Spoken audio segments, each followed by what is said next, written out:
بسم اللہ الرحمن الرحیم۔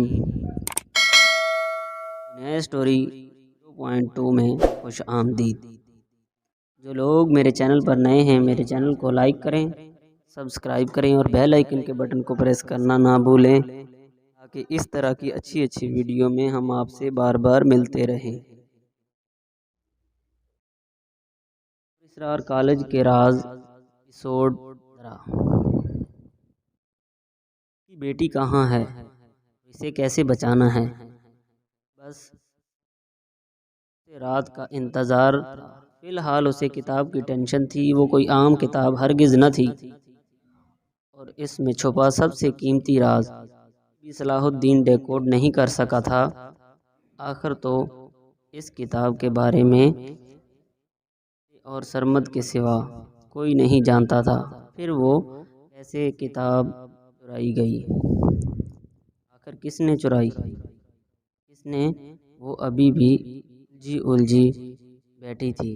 آخر تو دادی کے کمرے میں وہ ڈائری اور اس پر لکھا وہ نام ونیزا اذان، اور اس رات کسی کا ونیزا کو مدد کے لیے پکارنا۔ وہ انہی سوچوں میں گم تھی۔ اس کا تھوڑا سا بھی دھیان لیکچر کی طرف نہیں تھا۔ عاتکہ اسے مسلسل دیکھ رہی تھی۔ کلاس آف ہوتے ہی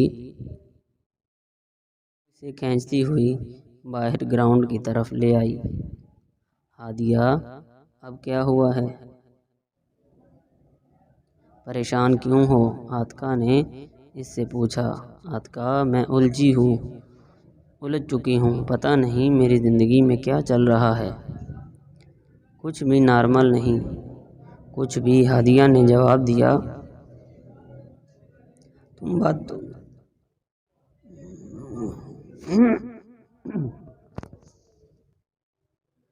تم باتوں کو بہت جلد خود پر سوار کرنے لگ گئی ہو۔ ریلیکس رہا کرو۔ عاتکہ نے اس کا کندھا تھپتھپایا۔ ارے وہاں رش کیوں لگا ہے؟ عاتکہ نے تیسرے نمبر والی عمارت کے بالکل سامنے کھڑے ہجوم کو دیکھا۔ ہمیں دیکھنا ہوگا۔ ہادیہ تیزی سے اس ہجوم کی سمت بڑھی۔ گرلز، یہاں کیا ہوا ہے؟ شان کھڑی لڑکیوں کے ہجوم میں دو روتی ہوئی لڑکیوں سے ہادیہ نے پوچھا، جبکہ وہ مسلسل رو ہی رہی تھی۔ کیا پلیز کوئی بتائے گا؟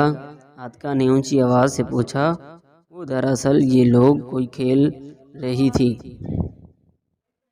اور ان کی دوست علیزے کو انہوں نے دیا کہ وہ اوپر والی عمارت کے کسی بھی کمرے سے کوئی بھی چیز اٹھا کر لائے، لیکن آدھا گھنٹہ ہونے کو ہے، وہ ابھی تک نہیں لوٹی۔ ہجوم میں کھڑی ایک لڑکی نے تفصیل سے بتایا۔ واٹ؟ ہادیہ چلائی۔ کیا سر سرمد نے نوٹس بورڈ پر یہ بات واضح نہیں کر دی تھی؟ اوپر جانا کسی بھی لڑکی کے لیے خطرے سے خالی نہیں۔ کیا سیما آنٹی کی موت کو بلا دیا تم لوگوں نے؟ وہ گہرے صدمے سے دوچار ہوتی ہوئی بولی۔ تھوڑی ہی دیر میں ٹیچرز بھی آنے لگے اور صلاح الدین بھی سر سرمد کے ہمراہ تشریف لا رہے تھے۔ ایسا معلوم ہوتا تھا وہ صبح سے ہی کالج میں موجود۔ ان کے چہرے پہ شدید غصے کے آثار تھے۔ سر سرمد بھی بری طرح انڈیر دینے والی لڑکیوں کو ڈانٹ رہے تھے۔ اوپر جانا بالکل بھی خطرے سے خالی نہیں۔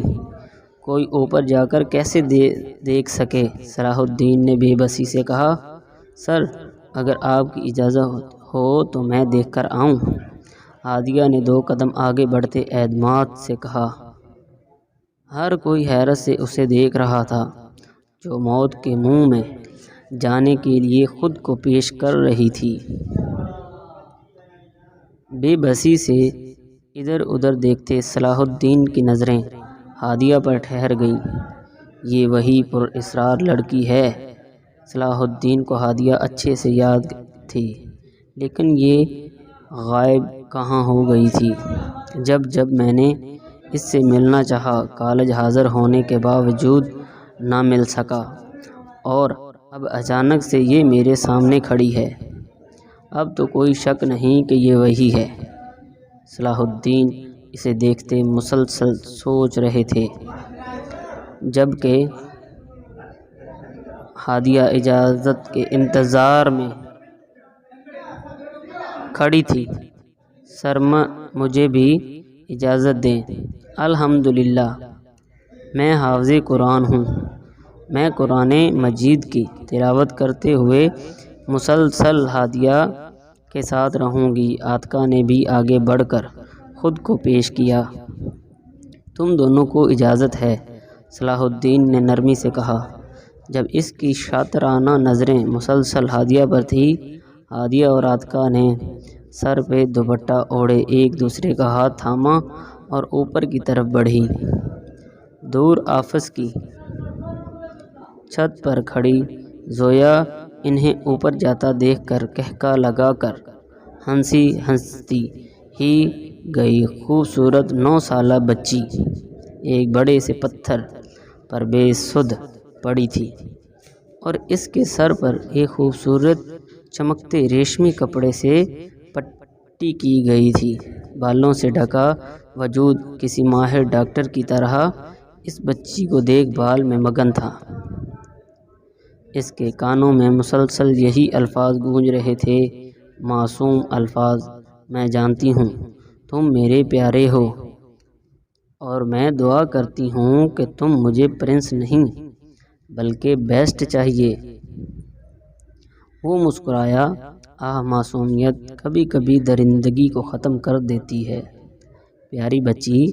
آخر تو بیوٹی کو بھی تو بیسٹ سے محبت ہو گئی تھی، لیکن وہ تو محض ایک فینٹیسی کی دنیا تھی اور یہ سب حقیقت۔ لیکن حقیقت تلخ ہوتی ہے پیاری بچی، تم ایک غلیظ پھول کے خوبصورت کومل ہو پیاری بچی، تم اولاد ہو ایک ایسے کیچڑ کی جس نے خود میں ایک گلاب اگایا پیاری بچی، اور وہ گلاب تم ہو۔ تم اولاد ہو ایک کافر ہندو اجیت ناتھ کی، تم بیٹی ہو سنیل ناتھ کی، وہی سنیل ناتھ نا پیاری بچی۔ صلاح الدین وہ دونوں سیڑھیاں چڑھتی اوپر کی طرف جا رہی تھی، جبکہ نیچے اکٹھا ہجوم مسلسل چہمگوئیوں میں مگن تھا۔ نہ جانے علیزے کے بعد ان دونوں کا کیا حشر ہونے والا تھا۔ صلاح الدین بھی پیچھے کمر پہ ہاتھ باندھے سر سرمد کے ہمراہ کھڑے تھے۔ ان کی نظر مسلسل سیڑھیوں پر اٹکی تھی۔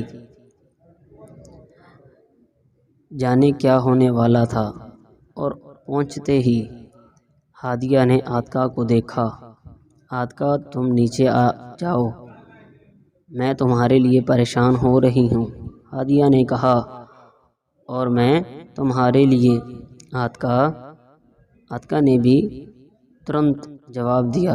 دیکھو، مجھے کچھ بھی نہیں ہوگا، تم میری بات سمجھ نہیں رہی، مجھے احساس ہو رہا ہے کہ تمہیں نیچے جانا چاہیے، ہادیہ نے کہا۔ ہادیہ، پلیز ضد نہیں کرو، میں مسلسل آیات کی تلاوت کروں گی، پھر بھلا کس میں طاقت ہوگی کہ وہ میرا برا بھی بال بی کا کرے، عاتقہ نے پرہمت لہجے سے کہا۔ چلو پھر، ہادیہ مسکرائی۔ اب وہ دونوں علیزے کو آواز دیتے ڈھونڈ رہے تھے۔ علیزے، تم کہاں ہو؟ جاری ہے دعا۔ امید کرتا ہوں میری یہ ویڈیو آپ کو اچھی لگی ہوگی۔ اگر میری ویڈیو اچھی لگی تو میرے چینل دنیا اسٹوری 0.2 کو سبسکرائب کریں، لائک کریں اور بیل آئکن کے بٹن کو پریس کرنا نہ بھولیں، تاکہ اس طرح کی اچھی ویڈیو میں ہم آپ سے بار بار ملتے ہیں اور اسرار کالج کی دل دہلا دینے والی نیکسٹ ایپیسوڈ میں۔ جب تک کے لیے اللہ حافظ۔